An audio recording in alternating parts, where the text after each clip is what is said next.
Welcome to Tues with Todd. I'm Todd Strange, mayor of the great city of Montgomery, Alabama. And today we're at Dimitri's restaurant, Dimitri Polizos, who's a house member, but also he's a great restaurateur.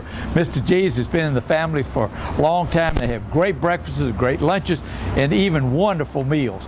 And good pizzas, too. And good pizzas. Mm-hmm. But you're in the legislature part-time, and I know that's a balancing act. Talk a bit about why you decided to leave the county commission and get into the House of Representatives. I had a calling, and it says they need you. So I left the county. I figured the county would be in pretty good shape, and they're still doing good. I try to keep up. They call me once in a while and ask me about different things, and I'm real pleased with how the county is coming along. Legislature needs a lot of help. Yeah. And I try to be there when they need me, and we're coming along. That's all I can tell you. You know, there's a lot of things I would have liked to have seen, but you know, we did pass an autism bill. I was very happy with that, to help people that have the kids with autism. We did pass our general budget. We did pass our education bill. I said two big things. One thing we didn't pass was a prison bill, and I tried to help them because you and I had built a prison down at the county and expanded it. And I told the folks at the state, I said, we built a prison, although we call it a jail, it's built like a prison with pods. And I told them, I said, let's build one. And they said, no, 3 or 4. And we just couldn't get everybody together. And I said, and if they accept the idea to build one, we can get it built, get the bugs out of it, and then build another one. And I said, and that's, as a businessman, that's my theory and philosophy about it. Let's start somewhere. Let's start somewhere with one, you know. Aside from the prison reform and construction, what else is on your agenda for 2018? 2018, I want to make sure that we don't get the traffic light back again. I said, thank you very much. That was something that we did not want to see happen.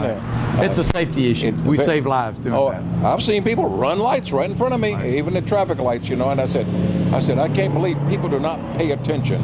I think cell phones are going to be our downfall one of these years. No question. But, you know, there's other things I'd like to see. But, you know, we keep pushing for education, keep, you know, getting money to them, to our kids, to our teachers. And I said, we've got good quality teachers and more coming on board.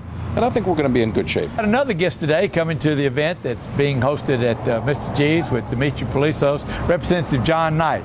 John and I have been friends for a long time. He's kind of the dean of the legislative delegation next to Alvin Holmes, I guess. Alvin Holmes is the dean. This is Tuesday with Todd. We talk a bit about what's going on in the city, and of course you've just come off of a legislative session, and talk a bit about what you think was positive and perhaps what you would like to have seen that didn't get done.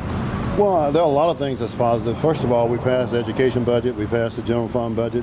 It may not have been everything in it that we wanted, but based on the circumstances, we have funded the budget so people know exactly how much they're going to receive.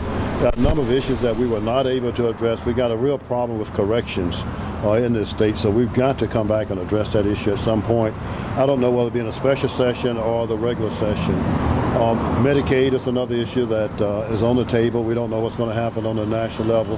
And what a lot of people miss so often, what we have to do depends on what happens in Washington, D.C. Sure. So we have to find out about that, and there are many, many other issues that we would like to address. Well, as you know, you've been in local politics as well, on the city council, county commission. Were you on city council? No, just the county commission. Yeah. You know, when it happens at the federal level, it comes to the state level, then it comes to the local level, and we're the ones that have to deal with the people. So that trickle-down effect really does take effect. Talk about 2018, what might be on your agenda other than the removal of the tax on groceries. Well, removal of sales tax on food is always on my agenda. I look forward to continuing the things that we do in terms of supporting economic development in this state. As you know, the state has done a great job in terms of trying to attract industry to the state, create jobs. I think we must continue to do that. Investing in education, addressing the issues that we have as it relates to education is a must. The other thing is we've got, on the state level, we've got to address mental health. We've got to address a lot of things that's taking place on a statewide basis that we have just not placed enough money into it. And this is my issue. It's not going to happen in the next session. But there's not enough revenue coming into the state to do all the things that we need to do. State troopers, for example. Right. We are over 100, close to 150 troopers short in this state. You don't see them on the highways hardly, Right. mainly because of a shortage.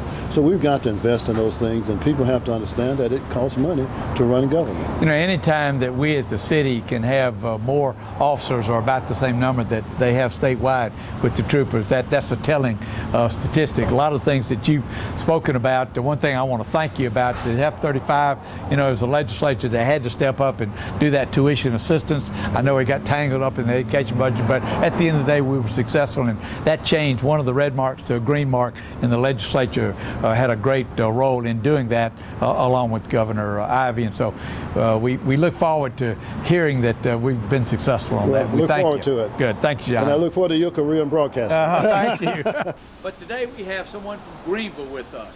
It's the House of Representative from District 90, Chris Sells. Actually lives in Greenville, owns a business there, but he's also in the Alabama legislature. So, Chris, delighted to have you. You want to give us a quick preview of what the good and the bad, maybe the ugly might have been in the last legislature? Thank you for having me here. You know, I've been in the legislature for 3 years, and boys, it's been a roller coaster ride. You know, the first year we had really bad budget issues. Second year we had Mike Hubbard. The third year we had Governor Bentley. So it's been a really experience for me for these first 3 years. You know, it's such a distraction thing with the governor last session. It almost Just monopolized it did. But brought a you know, halt to we it. accomplished a lot of good things. But I'm really looking for some good things next year. I'm kind of learning how to operate. You know, you can't walk in the door in Montgomery and play the game or understand it all. But I'm getting it together along with a lot of other people, and you're going to see some legislation prepared and ready to go, I think, first of next session. Next session. You know, you actually live in Greenville. There's a slice of Montgomery, south part of the county that you represent. Tell me, how do you feel about your bigger constituencies in Greenville, but yet representing the capital city? Yeah, well, I really think it's a good fit because, you know, I have a rural district, and I have the rural part of Montgomery County. I have Grady, Raymer, and down in Pine Level, down in that area, and that's almost more like Butler County than it is some of Montgomery County. So I really think it's a good fit.